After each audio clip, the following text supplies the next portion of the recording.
Hello మామయ్య గారి చేతిలో మీకు ఉంటుంది చూడండి అని అనుకుంటూ ఉంటుంది. ఇక ఇంట్లోకి వచ్చిన తర్వాత రామరాజు మాత్రం కోపంగా ఆలోచిస్తూ ఉంటాడు. ఇక నర్మద ప్రేమతో ప్రేమ మామయ్య గారికి చెప్పు అని సైగలు చేయగానే సరే అక్క అని ప్రేమ రామరాజుతో తన డ్యాన్స్ క్లాసుల విషయం చెప్పాలి అని మామయ్య గారు అని పిలుస్తుంది. ప్రేమ అలా పిలవగానే రామరాజు ఒక్కసారిగా అమ్మా మనుషులని ఇంత బాగా పిచ్చోళ్ళని వెర్రెలని చేయడం ఎక్కడ నేర్చుకున్నారమ్మా అని చెప్పగానే నర్మదా ప్రేమ ఒక్కసారిగా షాక్ అయిపోతారు. అప్పుడే వేదవతి అక్కడికి వచ్చి ఏంటండి ప్రేమ మీతో ఏదో మాట్లాడాలి అనుకుంటే మీరు అలా మాట్లాడతారేంటి అని అంటే ఏంటి బుజ్జమ్మ వీళ్ళు ఎక్కడి నుంచి వెళ్ళొస్తున్నారో తెలుసా అని అంటే ఎక్కడి నుంచి ఉంటుందండి ప్రేమ కాలేజ్ నుండి వస్తుంది, నర్మద తన ఆఫీస్ నుండి వస్తుంది అంతే కదా అని అంటుంది.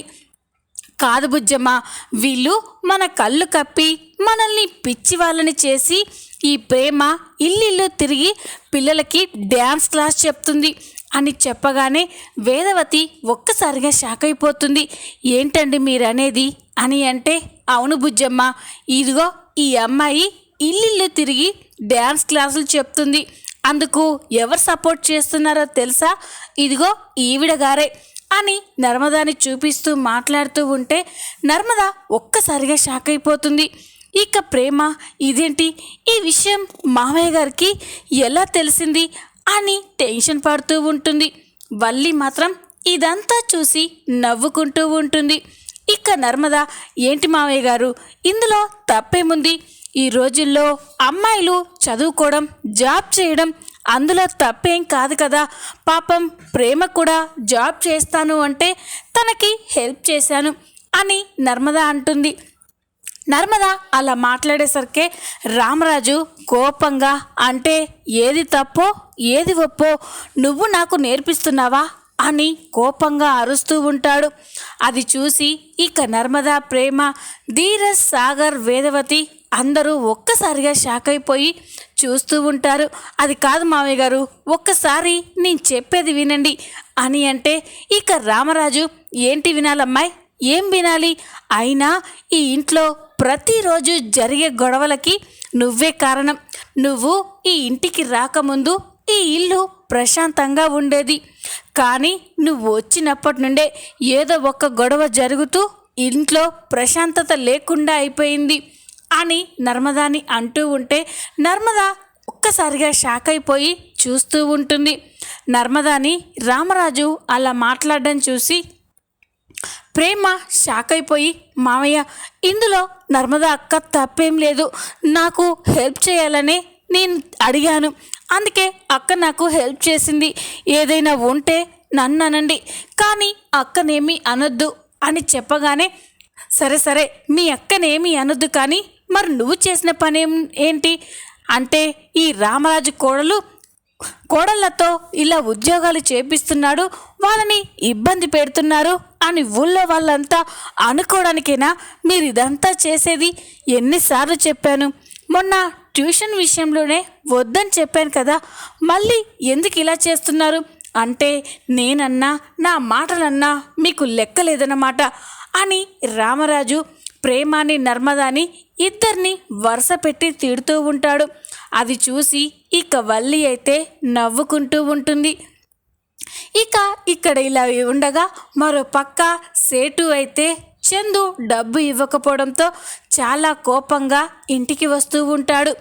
ఈరోజు ఈ చందు సంగతి అటో ఇటో తేల్చేయాలి, వాళ్ళ నాన్న ముందే ఆ చందు తన డబ్బు తీసుకున్న విషయం మొత్తం కూడా చెప్పేయాలి అని కోపంగా ఇంట్లోకి వస్తూ చందు చందు అని ఇంట్లోకి వస్తాడు.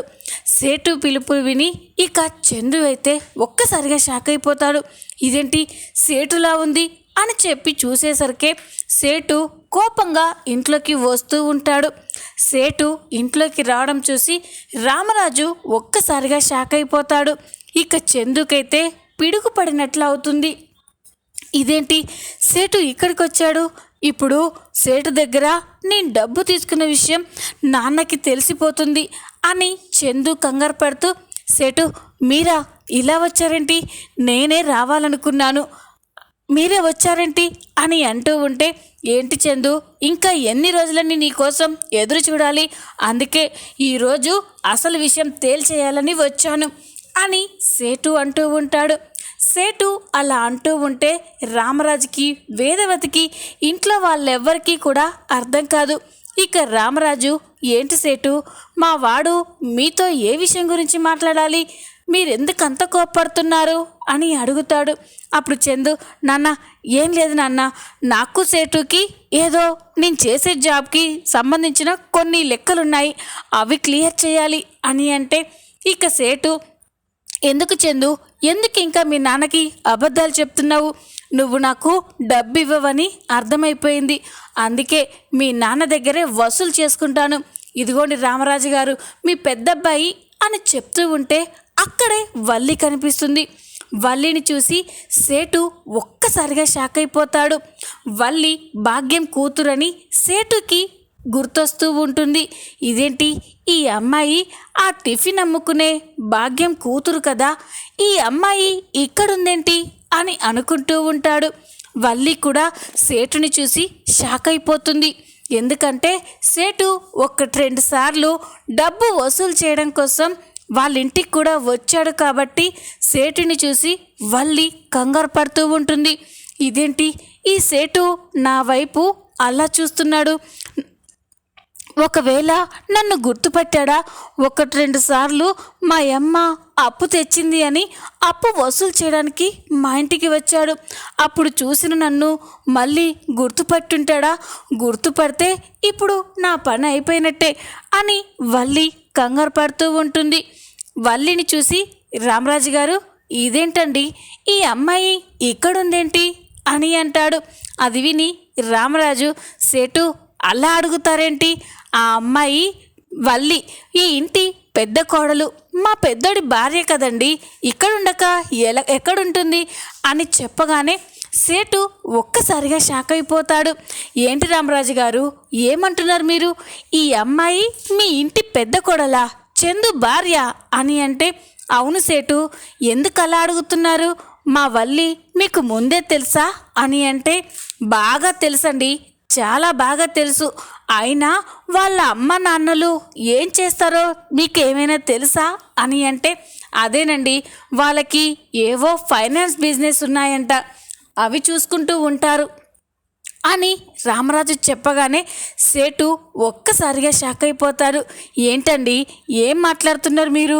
వాళ్ళకి ఫైనాన్స్ బిజినెస్లు ఉండడం ఏంటి? అసలు వాళ్ళు ఏం చేస్తారో తెలుసా? వాళ్ళు రోడ్డుపై సైకిల్పై రోజు టిఫిన్ అమ్ముకొని బ్రతుకుతారు. వీళ్ళ అమ్మా నాన్నలు అదే పని చేస్తారు.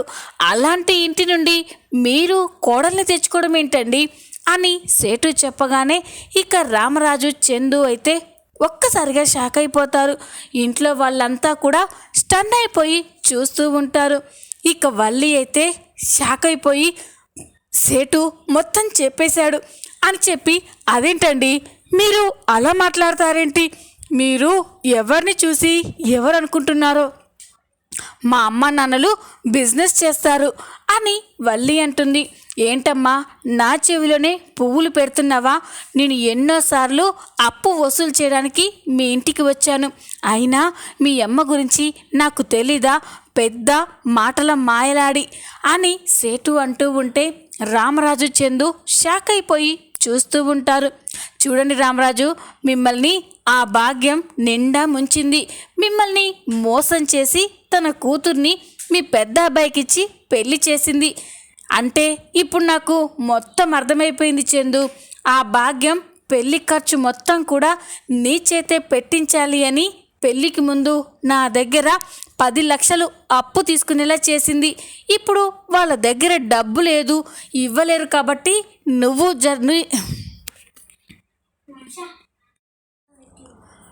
నువ్వే ఎలాగైనా నాకు డబ్బు తెచ్చియాలి, లేకపోతే నీ మీద కేసు పెడతాను అని చెప్పి సేటు అక్కడి నుంచి వెళ్ళిపోతాడు. సేటు వెళ్ళిపోయిన తర్వాత ఇక ఇంట్లో వాళ్ళంతా కూడా షాక్ అయిపోయి చూస్తూ ఉంటారు. ఇక రామరాజు చందుతో, రే పెద్దోడా, ఏంట్రా ఇది, ఈ లోకంలో నన్ను ఎవరు మోసం చేసినా కూడా నా పెద్ద కొడుకు మోసం చెయ్యడు అని గట్టిగా నమ్మాను. కానీ నువ్వు కూడా నన్ను మోసం చేసేవారా? నాకు తెలియకుండా సేటు దగ్గర 10 లక్షలు అప్పు తీసుకోవడమేంట్రా? అది కూడా ఆ భాగ్యంకి పెళ్లి ఖర్చుల కోసం ఇవ్వడమేంట్రా? నన్ను ఇంత మోసం చేస్తావా అని రామరాజు అంటాడు. అది విని ఇక చందు అయితే నన్ను క్షమించు నాన్న అని రామరాజు కాళ్ళ మీద పడి ఏడుస్తూ ఉంటాడు. నన్ను క్షమించు నాన్న, నిన్ను మోసం చేయాలని కాదు. ఆ రోజు వల్లి నాతో నన్నే పెళ్లి చేసుకుంటాను, నేను లేకపోతే బ్రతకలేను అని చెప్పింది. వాళ్ళకి ఏవో డబ్బు లేదు అని, ఏవో ఇబ్బందులు ఉన్నాయని చెప్పింది.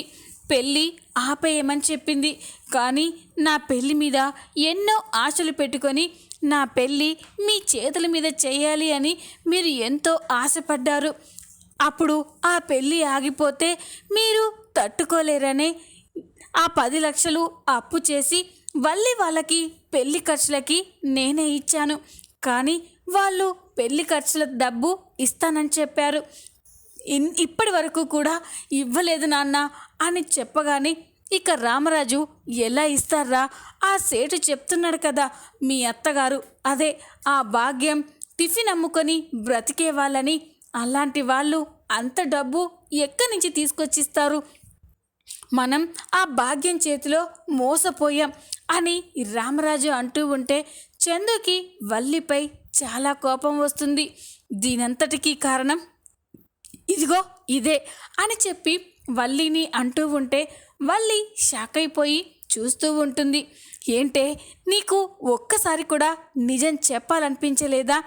బావా, నువ్వు లేకుంటే చచ్చిపోతాను, నిన్నే పెళ్లి చేసుకుంటాను, మా వాళ్ళకి బిజినెస్లో లాస్ వచ్చింది, పెళ్లి ఖర్చులకి డబ్బు లేదు అంటే కదా నేను ఎంతో కష్టపడి ఎందరినో అడిగి 10 లక్షలు అప్పు తీసుకొచ్చి ఇచ్చాను. తర్వాత ఆ డబ్బు కోసం నిన్ను ఎన్నోసార్లు అడిగాను, ఎంతో ఇబ్బంది పడ్డాను. అప్పుడు కూడా నాతో నిజం చెప్పలేదు. ఇంత మోసం చేస్తారా అని చందు అంటూ ఉంటే వల్లి షాక్ అయిపోయి చూస్తూ ఉంటుంది. ఇక నర్మదా కూడా నాకు ముందు నుంచి అనుమానంగానే ఉంది బావగారు. ఒకరోజు నేను ఆఫీస్కి వెళ్తూ ఉంటే వల్లి వాళ్ళ నాన్నగారు రోడ్డుపై సైకిల్ మీద టిఫిన్ అమ్ముకుంటూ కనిపించారు. ఆ రోజే రెడ్ హ్యాండెడ్గా పట్టుకోవాలి అనుకున్నాను, కానీ తెలివిగా తప్పించుకున్నారు అని నర్మదా అంటూ ఉంటే ఇక ప్రేమ కూడా అవును బావగారు, నాకు కూడా ఈ వల్లి మీద ఎప్పుడు అనుమానంగానే ఉండేది. మొన్నటికి మొన్న నేను ట్యూషన్ చెప్తూ ఉంటే ఎల్కేజీ అమ్మాయి ఇంగ్లీష్లో ఏదో చిన్న డౌట్ ఉంది, దాన్ని క్లారిఫై చేయమని చెప్పాను. కానీ అప్పుడు ఏమీ పని లేకపోయినా కూడా పనుందని నాతో అబద్ధం చెప్పి తప్పించుకొని వెళ్ళిపోయింది. అప్పుడే నాకు అర్థమైపోయింది, ఈ వల్లి అసలు ఒక్క అక్షరం ముక్క కూడా చదువుకోలేదని మమ్మల్ని ఇంతగానో మోసం చేసింది అని ఇక ప్రేమ నర్మదా ఇంట్లో వాళ్ళంతా కూడా అంటూ ఉంటే వల్లి షాక్ అయిపోయి చూస్తూ ఉంటుంది. ఇక చందుతో నన్ను క్షమించు బా, నేను చేసింది తప్పే, కానీ ఇదంతా నీకోసమే చేశాను. నువ్వు లేకుండా నీ నుండి విడిపోయి ఉండలేను, అందుకే ఇదంతా చేశాను బా. నన్ను వద్దనకు, నన్ను ఇంట్లో నుంచి పంపియకు, నువ్వు లేకుండా నేను ఉండలేను బా అని వల్లి ఏడుస్తూ ఉంటుంది. ఇక రామరాజు కూడా ఏంటి వల్లి, ఇంత మోసం చేస్తావా? నీ మాటలు నమ్మి పాపం నా ఇద్దరు కోడలని ఎంతగానో అవమానించాను, బాధ పెట్టాను. నువ్వు ఇంత పెద్ద మోసం చేసి వాళ్ళు చేసే చిన్న చిన్న తప్పులని పెద్ద తప్పుల్లా చూపిస్తున్నావు అని రామరాజు అంటూ ఉంటే ఇక వల్లి అయితే షాక్ అయిపోయి చూస్తూ ఉంటుంది. ఇక చందు, ఇంకొక్క క్షణం కూడా నువ్వు మా ఇంట్లో ఉండడానికి వీల్లేదు. మా నాన్నని, నా కుటుంబాన్ని ఇంత మోసం చేస్తారా అని చెప్పి చందు వల్లిని ఈడ్చుకొచ్చి బయట లాగి పడేస్తూ ఉంటాడు. అది చూసి రామరాజు, వేదవతి ఇంట్లో వాళ్ళంతా కూడా షాక్ అయిపోతూ ఉంటారు. ఇక రామరాజు అయితే రే పెద్దోడా ఆగరా అని అంటాడు. దాంతో చందు ఆగిపోయి ఏంటి నాన్న, ఇంకా ఈ వల్లిని ఇక్కడ ఉండనివ్వద్దు, బయటికి గెంటేస్తాను అని చందు అంటూ ఉంటే, రే పెద్దోడా ఆగరా, తప్పో ఒప్పో ఆ అమ్మాయి ఇప్పుడు నీ భార్య, ఈ ఇంటి కోడలు. ఈ ఇంటి కోడల్ని నువ్వు ఇంట్లో నుంచి బయటికి గెంటేస్తే అది మనకి ఎంత అవమానమో తెలుసా? జరిగిందేదో జరిగిపోయింది. ఈ రోజు నుండి వల్లి నీ భార్య. ఆ భాగ్యంకి ఈ ఇంటికి ఎలాంటి సంబంధం లేదు అని రామరాజు అంటూ ఉంటే ఇక వల్లి అయితే షాక్ అయిపోయి చూస్తూ ఉంటుంది. మరి చూద్దాం, రాబోయే ఎపిసోడ్స్ ఇంకా ఇంట్రెస్టింగ్గా ఉండబోతున్నాయి. ఈ వీడియో కనుక మీకు నచ్చినట్లయితే లైక్ చేయండి, సబ్స్క్రైబ్ చేసుకోండి. Thanks for watching.